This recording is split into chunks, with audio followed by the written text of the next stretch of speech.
भगवते वासुदेवाय।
वशिष्ठं शकुंचितपुत्रपरायणं च व्यासं शुकं गौडपदं महान्तं श्रीशंकराचार्यमथास्य पद्मपादं च हस्तामलकं च शिष्यं तंत्रोटकं वाक्यकालमन्यं अस्मद्गुरुं सन्ततमानतोऽस्मि। श्रुतिस्मृतिपुराणानां सर्वाणि नमामि भगवत्पादं शङ्करं शङ्कराचार्यं केशवं बादरायणं सूत्रभाष्यकृतो वन्दे नित्यं शुद्धं निराभासं निराकारणं निरञ्जनं नित्यबोधं चिरञ्जनं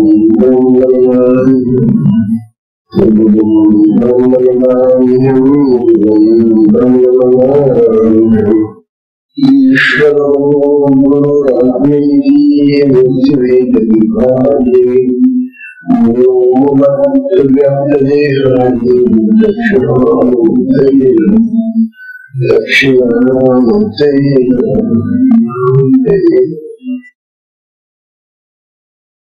श्री सद्गुरुनाथ महाराज की जय।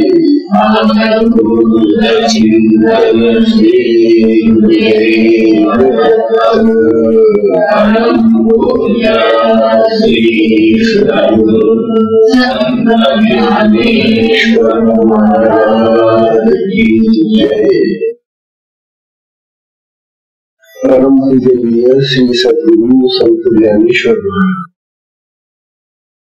साधकांचे माय बालूजी आणि भगवान श्रीचे अवतार असलेले ज्ञानोबा यांचा श्री अमृतानुभव तथा अनुभव या नावाचा ग्रंथ आपण पाहतो।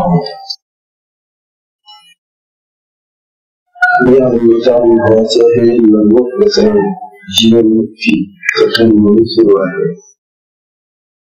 जीवनमुक्तीचा हा अनुभव मनुष्य जन्मातला सगळ्यात श्रेष्ठ आणि शेवटचा अनुभव। त्याच्या पुढची जी विदेहमुक्ती आहे त्या विदेहमुक्तीमध्ये देहाचं भान असते। ती प्रारब्धाच्या गतीने कार्य करतायत। स्वतः त्या इंद्रियांना कुठल्याही अहम भावनेने सांगत नाही, मनाने बुद्धीने चित्ताने तो कुठल्याही कार्यामध्ये सामील होत नाही। असा हा जो जीवनमुक्तीचा अनुभव आहे ते ज्ञानोबा आपल्याला सांगतात। ज्ञानोबा काल कृष्ण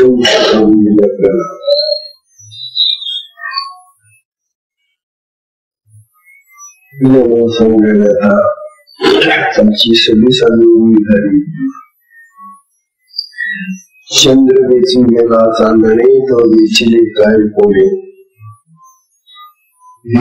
राजे स्मरे होती देशी.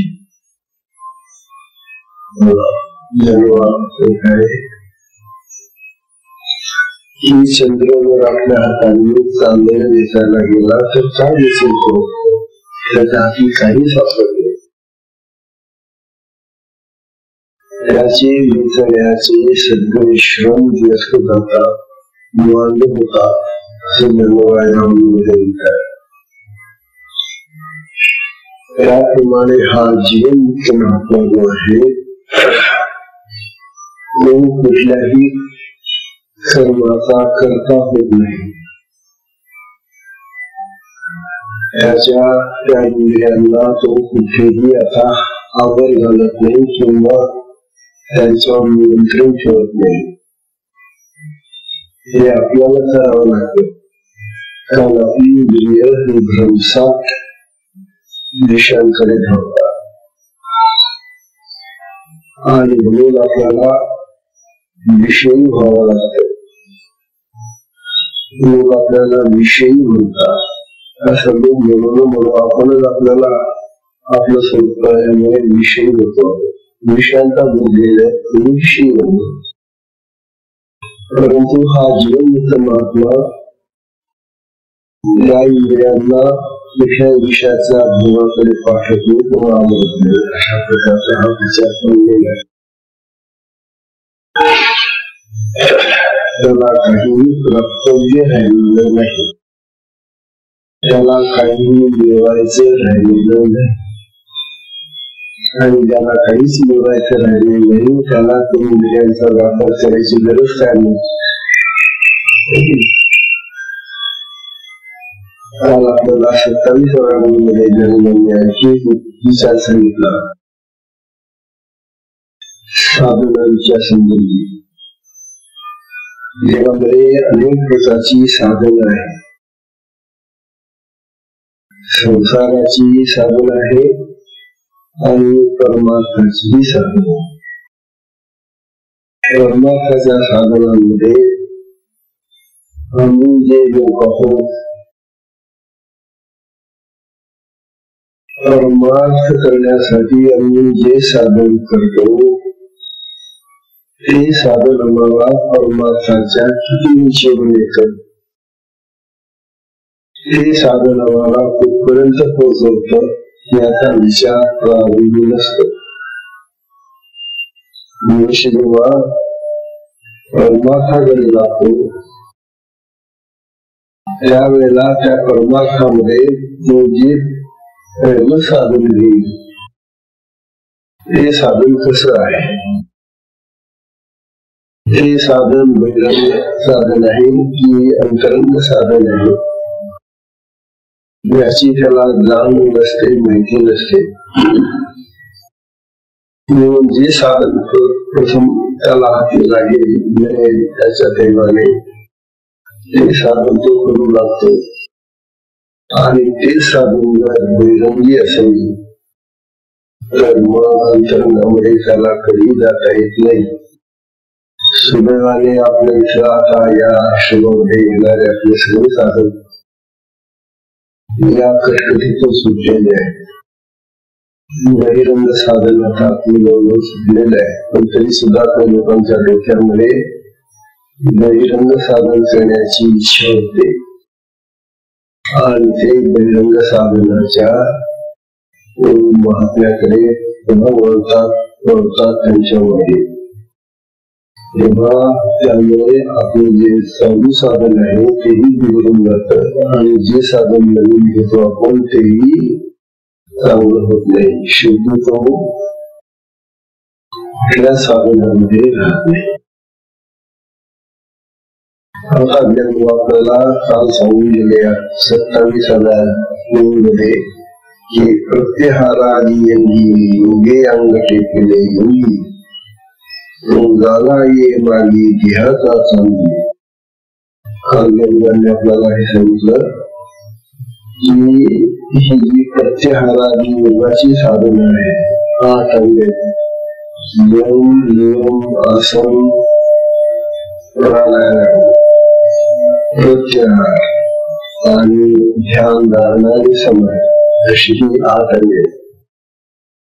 हा अष्टांग जो आहे तो करावयाचा आहे, प्रयत्नपूर्वक करावा लागतो. ते नियम पाळावे लागतात, ते आसन घालावं लागतं, शिकावं लागतं, त्यानंतर प्राणायाम करावा लागतो, ध्यान लावावं लागतं, धारणा घालावी लागते आणि शेवटी मग समाधी प्राप्त होते.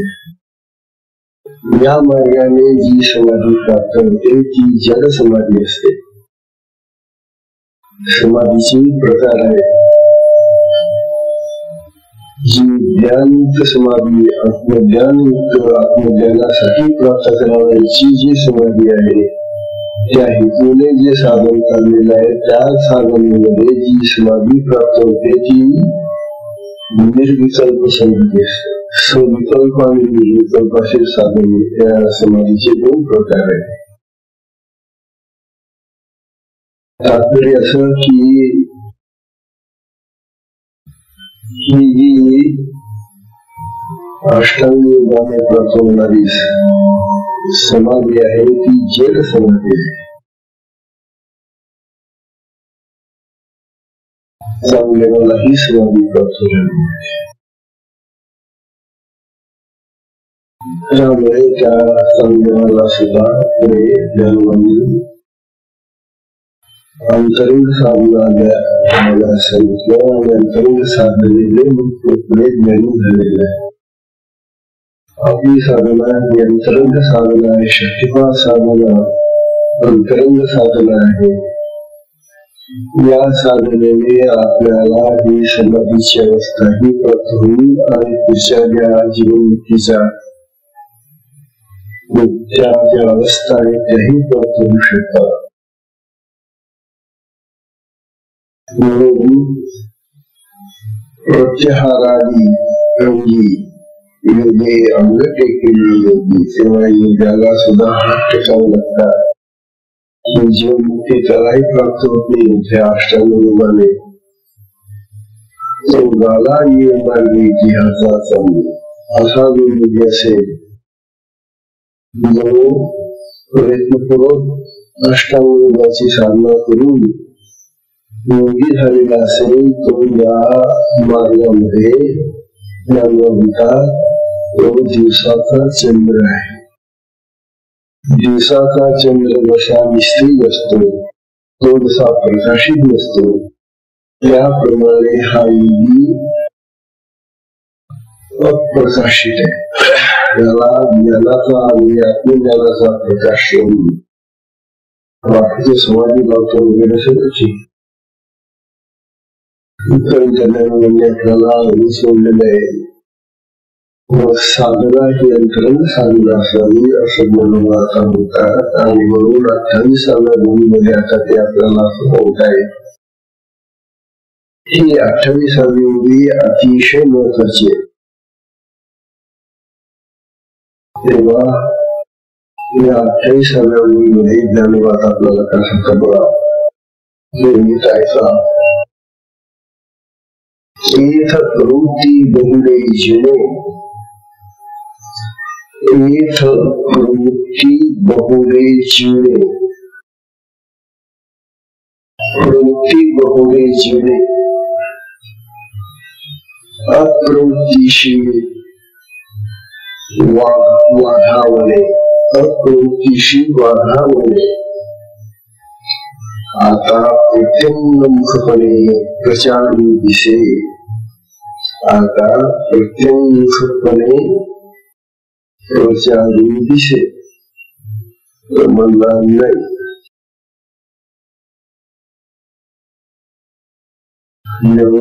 सांगताय एक प्रवृत्ती बहुळे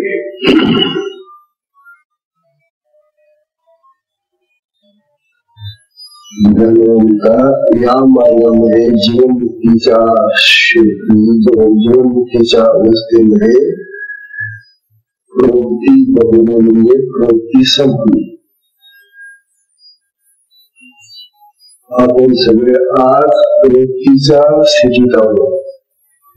म्हणजे विशेष वृत्ती आपल्या सगळ्या वृत्ती ज्या आहेत इंद्रियांच्या माध्यमातून जगाकडे वाहत आहेत. जगाचा लाभ, जगाचे फायदे, जगाची कर्म, जगाच्या गोष्टी इकडे वाहतात आपल्या वृत्ती. अशा वृत्ती जेव्हा जगाकडे वाहतात तेव्हा तो प्रकार आहे त्याला प्रवृत्ती असं म्हणतात. म्हणून आपल्याला समजावे की जीवनमुक्तीच्या अवस्थेमधला योगी महात्मा त्याची प्रवृत्ती बिघडून गेलेली आणि नष्ट झाली, नाहीशी झाली. तो आता प्रवृत्तीचा राहिलेला नाही.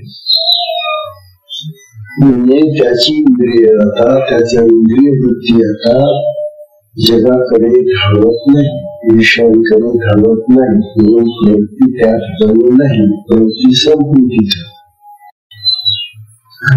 आहे. ही जी अवस्था आहे ही या अवस्थेमध्ये प्रवृत्तीच नाही. मग अप्रवृत्तीशी वाढावळे आणि मग अप्रवृत्ती जी आहे प्रवृत्तीच्या विरुद्ध अप्रवृत्ती नाही. प्रवृत्ती जी प्रवृत्ती नाही ती अप्रवृत्ती म्हणजे निवृत्ती. मग या निवृत्तीला ज्या ठिकाणी महत्व आहे असं मला होतं. अप्रवृत्तीशी वाढावणे, वाढावणे म्हणजे महत्वाने मोठेपण आलेले. प्रवृत्ती ज्याची संपली तो निवृत्तीमध्येच राहणार ना, निवृत्तीमध्ये असतो तो. वृत्ती म्हणजे परत येणं नव्हे, वृत्ती. वृत्तीचे सापेक्ष निवृत्ती जी असते ती वेगळी. जाणं आणि येणं, जाणं म्हणजे प्रवृत्त होणं आणि येणं म्हणजे निवृत्त होणं असं नाही. ही जी निवृत्ती आहे ती वृत्ती शून्य अवस्था आहे. निर्वृत्ती वृत्ती रहित अवस्था होय. अशी ही जीवनमुक्ती लाभलेल्या सत्पुरुषातला निवृत्ती म्हणजे निर्वृत्ती असते, म्हणजे वृत्ती शून्यता असते. प्रवृत्तीच्या विरुद्ध ही निवृत्ती ती नव्हे. तर या ठिकाणी त्याच्या कुठल्याही वृत्ती विषयांकडे घालत नाही.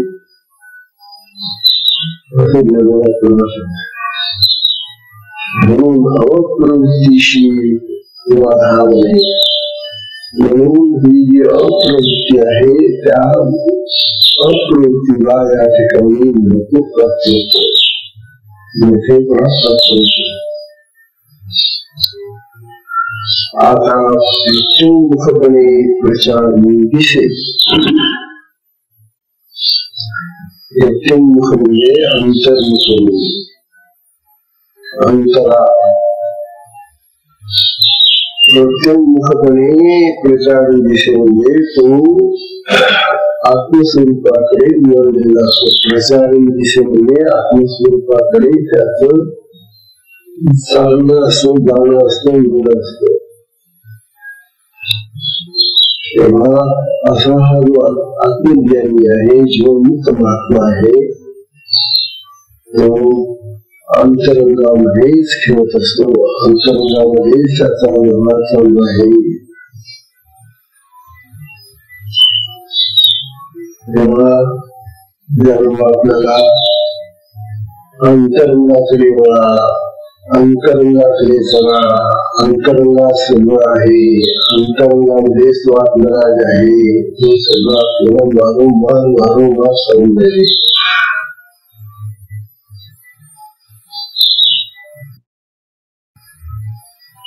हा उद्देश आपल्याला का करताय? तर बद्ध माणूस जो आहे, बद्ध म्हणजे बंधनात पडलेला, बांधलेला, प्रवृत्तीच्या बंधनामध्ये अडकलेल्या या परिस्थितीतून सुटून निवृत्ती म्हणजे निवृत्तीकडे जाणं म्हणून ज्ञानोबा हा उद्देश करताय. अरे आता हे बंद सोडा, बंद घेणे करा आधी, या बंधनातून सुटण्याचा प्रयत्न करा.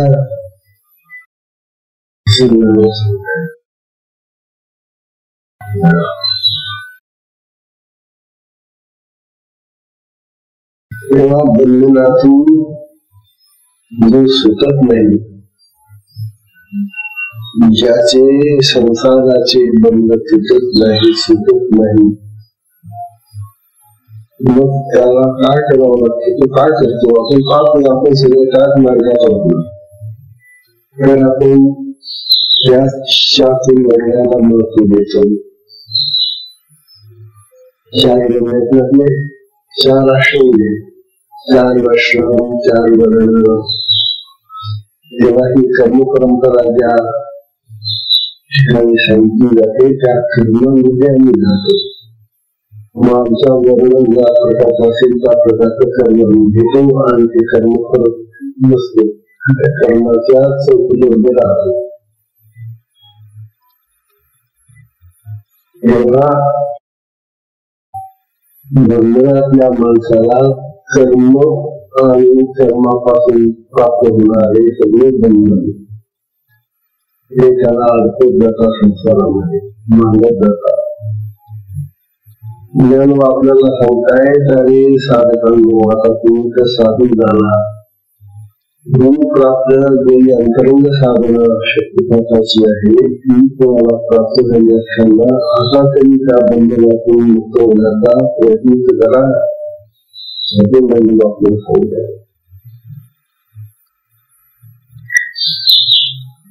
अशा स्थितीवरून तो जीवन मुक्त झालेला असतो आणि तो पूर्णपणे मुक्त झालेला असतो, असतो. आता अशी लोक शंका देतात की अहो मुक्त जर अप्रयत्नित आहे, म्हणजे मुक्त झाला आहे, मुक्ती शून्य झाला आहे, तर मग त्याचा व्यवहार कसा चालतो? लोक काही खात वगैरे चालू होता, बाकीचे व्यवहार कशी चालतात? अगोदर सांगून टाकलेले त्याची जे आणि त्याची जी कर्म आहे ती प्रारब्धाच्या गतीने चाललेली असतात.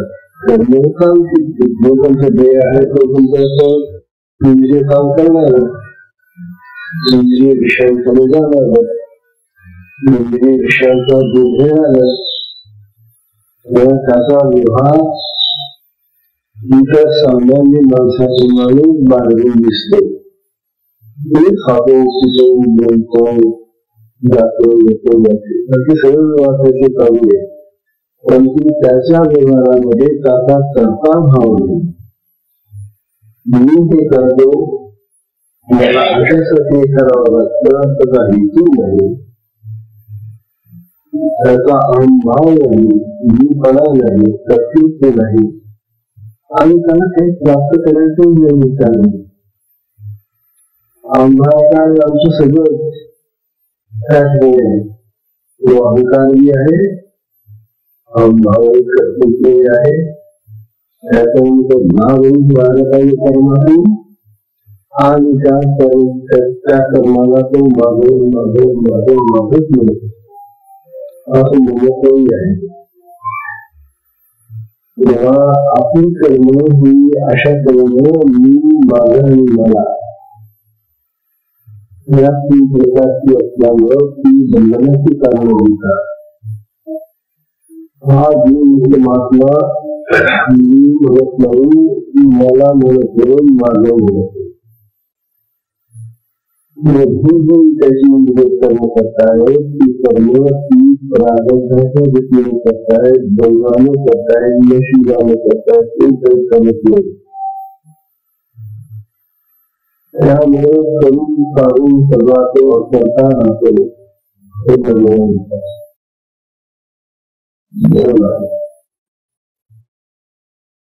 अशा प्रकारचा हा जीव करता व्यवहार अंतरंगाहून निष्क्रिय राहून करतो ते कळण्यासाठी आपल्याला मानवी गावामध्ये आपल्यासारखं व्यवहार करतो जातो तो खातो पितो म्हणजे सगळे शत्रूवर आपल्यासारखे वाटतात म्हणून जीवन मुक्ताला बाहेर ओळखता येईल कसा ओळखला त्याला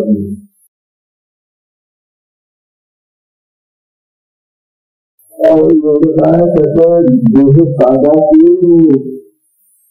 देह साधात नाहीये देह भाव त्याचा जीव भाव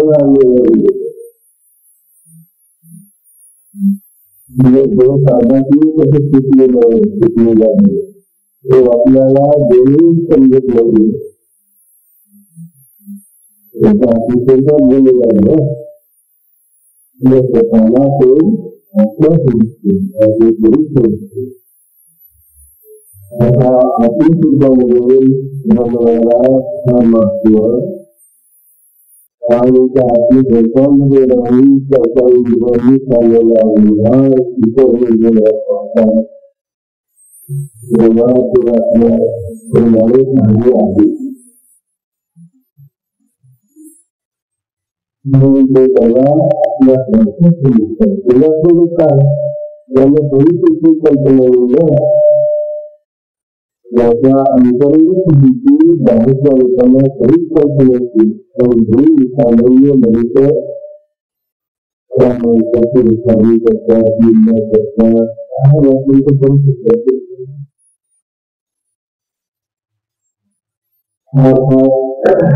काही मित्रांकडे कसं लागलं तरी याचा त्याला प्रतिसाद नाही उत्तर नाही करा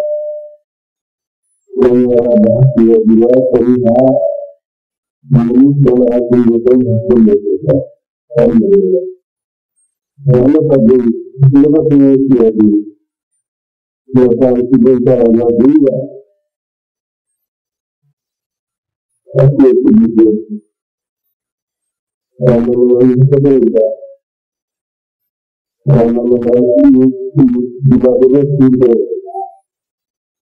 त्याला लागून जातो मागणी करून जातो मारामारी करून जातो हा म्हटलं त्याच्याशी बोलणं त्याचं लागणं त्याचे जे आहे ते सगळे निमित्त आणखी देतो ठेवू शकतो आणि उत्तर घेतले त्याच्या पातळी याला जाणूच शकतो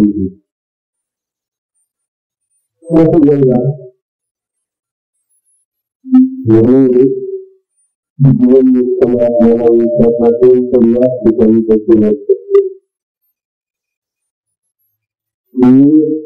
या ठिकाणी आपण शकतो ज्या ठिकाणी आपण शिरतो ज्या ठिकाणी आपण बुजवतो ज्या ठिकाणी आपण बघतो प्रकाश होतो या ठिकाणी कसा लागतो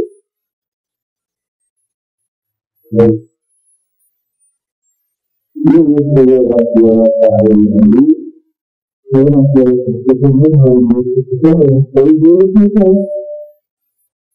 आपल्याला वाटतं काही चालू ठरवतो काहीतरी वेगळं असलं पाहिजे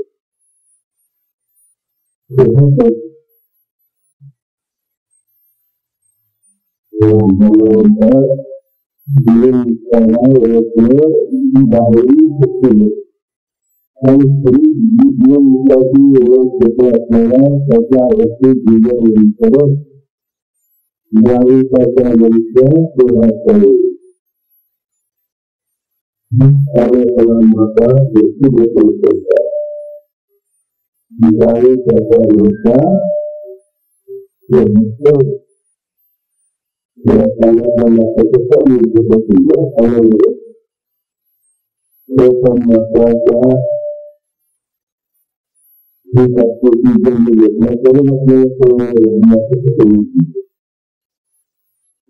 जीवन मुक्तीचा आपल्याला प्राप्त जेव्हा होईल त्याच वेळा हा असं कसं वाटतं कसं आहे एका पद्धतीने बघतो जास्त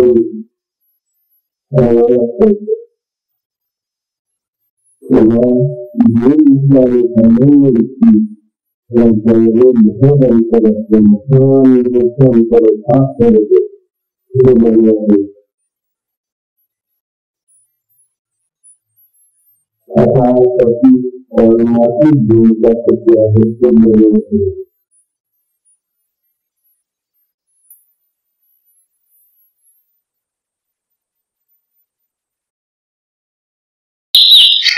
आणि हे कोणत्या फार सुंदर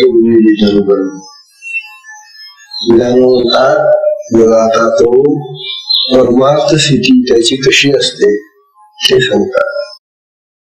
द्वैत दशेचे अंगण, द्वैत दशेचे अंगण अद्वैत ओळगे आपण, द्वैत दशेचे अंगण अद्वैत ओळगे आपण, भेद तव तव गुण अभेदाशी, भेद तव तव गुण अभेदाशी. मला द्वैत दशेचे अंगण अद्वैत ओळगे आपण, भेद तव तव गुण अभेदाशी. शब्द सोपे शब्द सोपे असूनही समजायला थोडीशी मुली कशी म्हणतात त्याची परमार्थिक स्थिती कशी असते. द्वैताच्या अंगणामध्ये अद्वैत आपण सेवा करतो. द्वैत म्हणजे दोन, आपण सगळे द्वैतातच राहतो. आपला सगळा व्यवहार द्वैतातला आहे. तेव्हा द्वैताच्या अंगणामध्ये अद्वैत येतं त्याच आपल्या अंगणामध्ये आणि आपल्या अंगणाच्या बाहेर सगळीकडे द्वैतच पसरलेले. त्यामुळे आमचे सगळे व्यवहार द्वैतात चालतात. आमचा व्यवहार द्वैतात चालतो. आमची परमार्थाच्या ह्या गोष्टी ज्या आहेत ना त्याही द्वैतातच चालतात. भक्ती करतो छान आहे. कशी भक्ती करतात तुमची भक्ती ही द्वैतातली आहे का अद्वैतातली आहे. आमची भक्ती द्वैतातली आहे. तो विठोबा वेगळा, पांडुरंग वेगळा, तो देव दत्त वेगळा, तो राम वेगळा, मी वेगळा, मी भक्त आणि तो देव. तेव्हा देव आणि भक्त हे दोन जेव्हा वेगवेगळे असतात आणि हा भक्त जेव्हा त्या देवाची पूजा अर्चा भक्ती काय जे करत असेल ते तेव्हा ती द्वैत भक्ती झाली.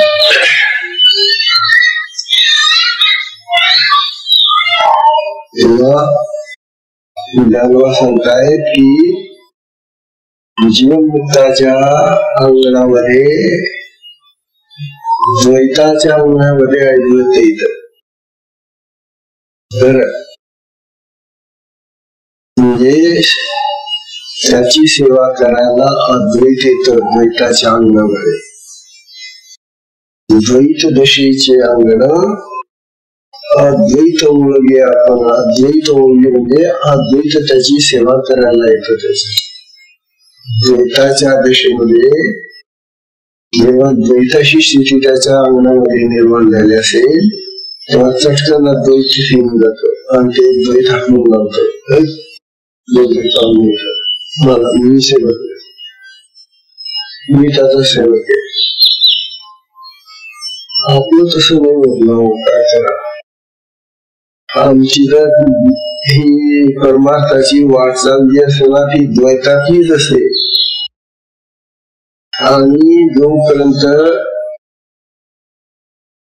अद्वैताची स्थिती येत नाही तोपर्यंत ते द्वैतच चालतं. म्हणून ज्ञानोबाला सांगताय भेद तव तव गुण भेदाशी. ज्ञानवंता जसा भेद दुप्पट होतो, गुण म्हणजे दुप्पट, भेद दुप्पट झाला की ते अद्वैती दुप्पट चौपट होऊन जात.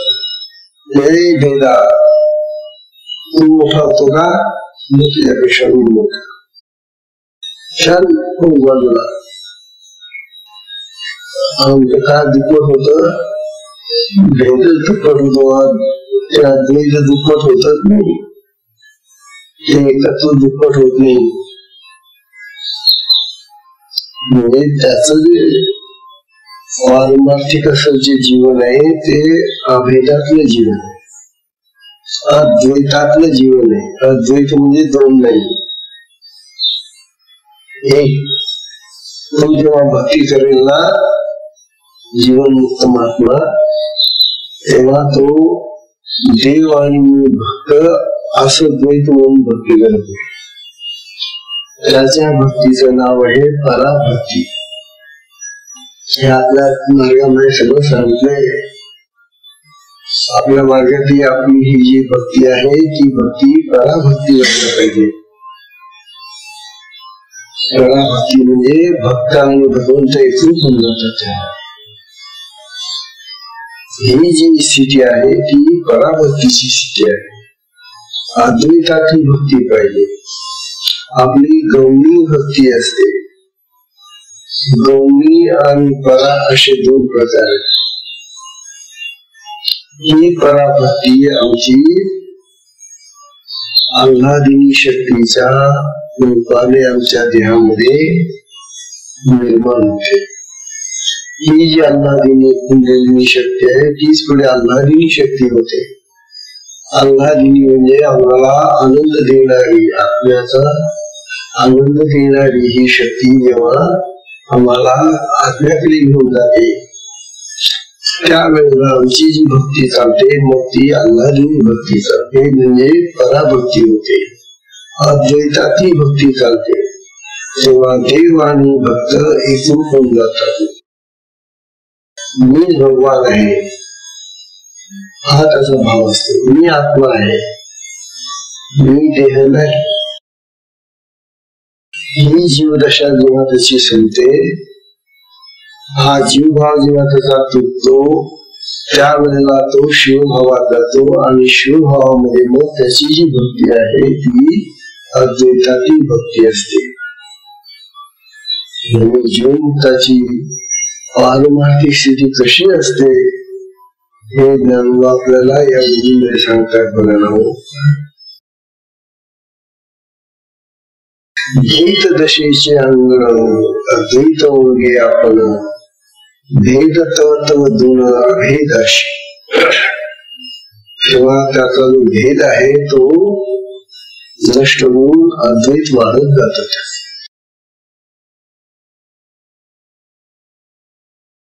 म्हणतात हा अद्वैताचा विचार, हा एकत्वाचा विचार, हा अभेदाचा विचार आत्मस्थितीकडे जाणाऱ्या सत्पुरुषाला प्राप्त होतात. जगाकडे वाहणाऱ्या माणसाला अद्वैत कसं प्राप्त होईल. जगामध्ये द्वैत आहे सगळं. जगामध्ये अनेकत्व आहे, भेद आहे, विविधता आहे जगामध्ये. तेव्हा विविधतेच्या, अनेकत्वाच्या, भेदाच्या जीवनामध्ये आम्हाला अभेद कसा प्राप्त होईल, प्राप्त होईल सांगा तुम्ही. म्हणून अभेद जीवन, अभेदाची प्राप्ती, अद्वैताची प्राप्ती, अद्वैताची भक्ती, अद्वैताचा परमार्थ हा त्याचा जीवन मुक्ती म्हणजे अद्वैत परमार्थ.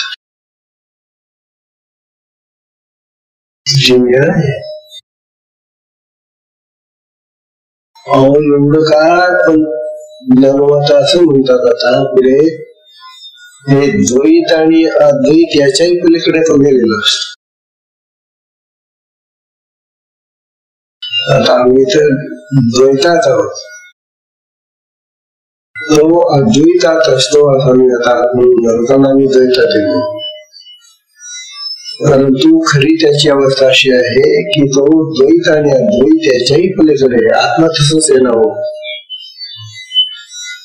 आत्मस्वरूप जे आहे, आत्मा जो आहे तो द्वैत आणि अद्वैत याच्या पलीकडे असतो. तो तिथं द्वैतही नाही ना अद्वैतही नाही. आत्म्यामध्ये काय एकत्व होणार, कशाचं एकत्व असतं आत्म्यामध्ये, काय येईल आत्म्यामध्ये? अहो तो एकापेक्षा फार वेगळा आहे. तो एकही म्हणता येत नाही ना त्याला, एकही म्हणता येत नाही आणि काही म्हणता येत नाही. असा जो आत्मराज आहे तो जसा आहे तसा हा जीव मुक्त होतो, पण तो आत्मस्वरूपात असतो. म्हणून ज्ञानोबा सांगतात त्याची आध्यात्मिक स्थिती पहा कशी असते. आज इथे सांगितलं की द्वैतातून तो अद्वैतात असतो, त्याच्या ठिकाणी अद्वैतच सेवा करायला लागतो. पण हळूहळू आता ज्ञानोबा आम्हाला त्या अद्वैतातूनही पुढे नेतात आणि ते सांगतात की तो द्वैत आणि अद्वैत त्याच्या पलीकडचं जे स्थळ असेल, जी अवस्था असेल तिथं तो असतो. आणि ती स्थिती म्हणजे आत्मस्वरूपाची स्थिती आहे असं ज्ञानोबा सांगतात.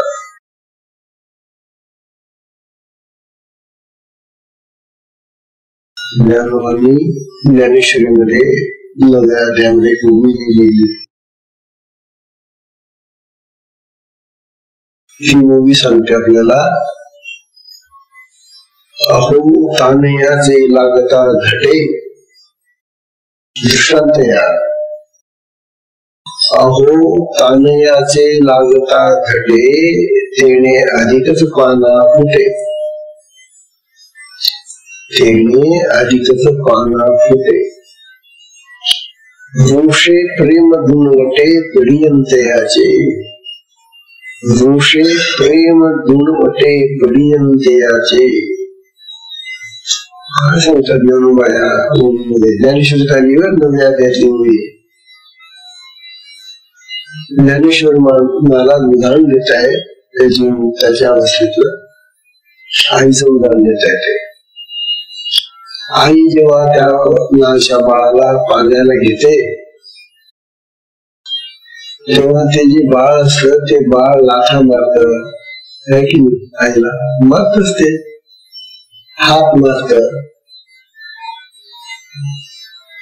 तेव्हा लाथा बुक्या मारत त्या आईला. आणि जर पाना येत नसेल तर मग आणखी जोरात ते चिडत, दूध जर येत नसेल तर. मग आई रागवते का त्या वेळेला, गेलं काय रागून गेलं असं म्हणत का? म्हणजे उलट आईला आणखी त्याच्या त्या लाथाबुक्यांनी आवड निर्माण होते त्याला जास्त पाजण्याची. मग त्याला आणखी पानं फुटतो, आणखी मग त्याला पाजण्याला झाला. तुम्ही बघा ना, ती वासर गाईला ते वासरू सोडलं ती पळत जातो, किती मुक्या मारत त्या असेल तेव्हा ती गाय झाला पाला सोडते, रागवते किती. वासर एवढं मुक्या मारता येते, एवढे रागवत नाही गाय. जसं आईचं आहे, बाळाचं आहे, वासरांचं आहे. म्हणजे ज्या गोष्टीने राग यायला पाहिजे, लाथा बुक्यांनी काय आनंद होतो का कोणाला? काय लाथा छान लागतात तुमच्या, मारा मला लाथा असं लागलं तर त्याला वेडात म्हणतील ना. म्हणून लाथा बुक्यांचा मार खाऊन प्रेम वाटत, प्रेम सुद्ध पाना सुटतो असं ज्ञानोबा सांगतात. अधिकची पाना फुटे, अहो ताने याचे लागता झाले. ते झटका देत, लाथा मारत, उलट्या देत तेव्हा पण त्याला अधिक पाना फुटतो. ऋषी प्रेम दुरवते, ते रागवलं पोरग आपल्यावर चिडलं, पण ती आई चिडत नाही, रोष करत नाही, रागवत नाही. ती उलट आणखी प्रेमाने त्याला कुरवाळते, आणखी जवळ घेते, आणखी त्याच्या पाठीवरून तोंडावरून हात फिरवते. आता तो चिडलेला आहे, रागावलेला आहे तो, पण आई आणखी जास्त प्रेम करते. ऋषी दुर्वटे, बरं ना, ऋषी प्रेम दुर्वटे, त्याच्या रागवण्याने हिचं प्रेम दुप्पट होत. अरे वा रे वा, तो रागवतो आणि तू त्याच्यावर दुप्पट प्रेम करते. ही जी अवस्था आहे ही जीवनमुक्तीची समान अवस्था आहे. जीवनमुक्ताचं सुद्धा वागणं असंच असतं जगात.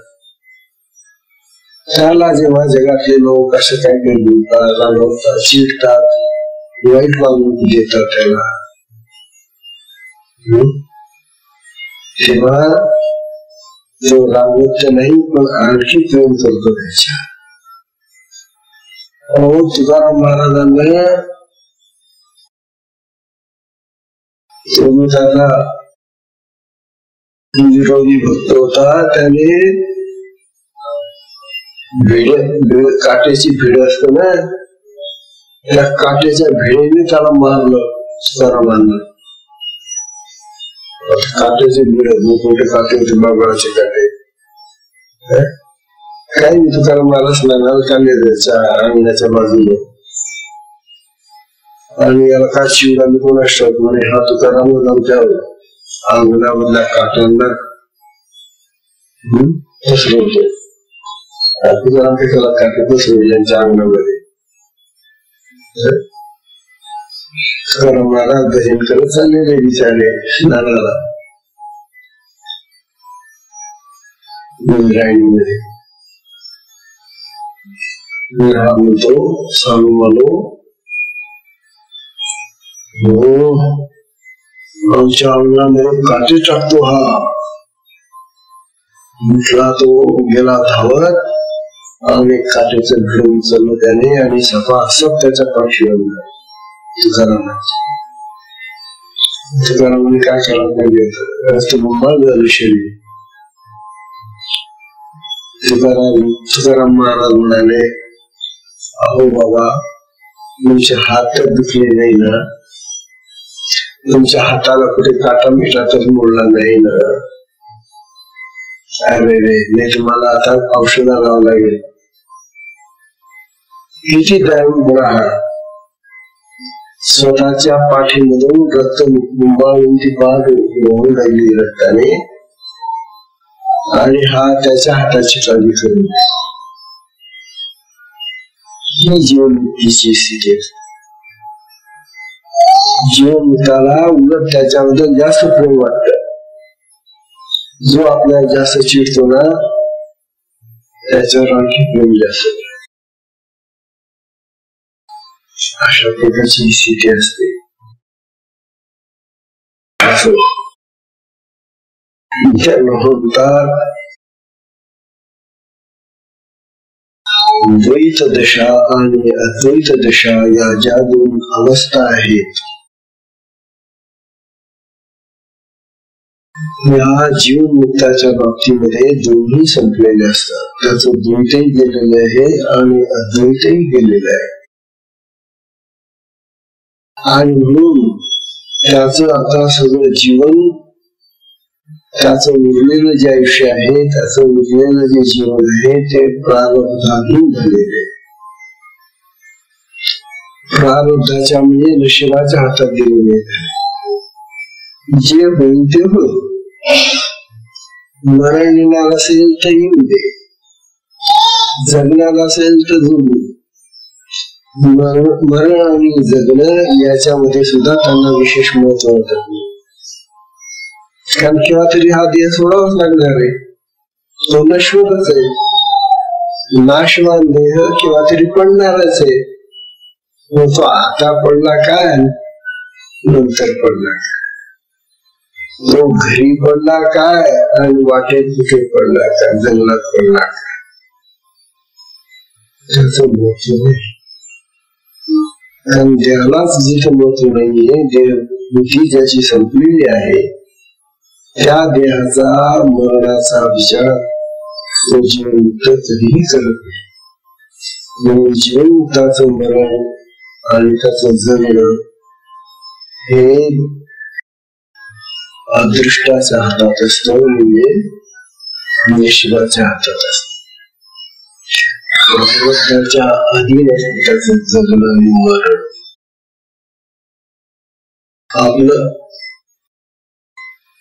आपलं जगणं आणि मरण कोणाच्या हातात आहे?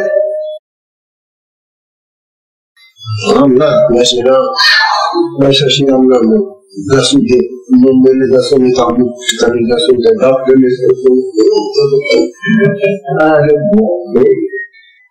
जगण्याचा प्रयत्न करतो. जगण्याचा प्रयत्न करतो.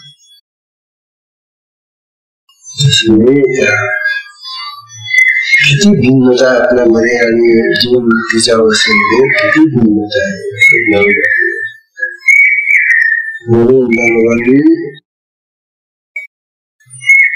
लोक परमार्थ तर करतात,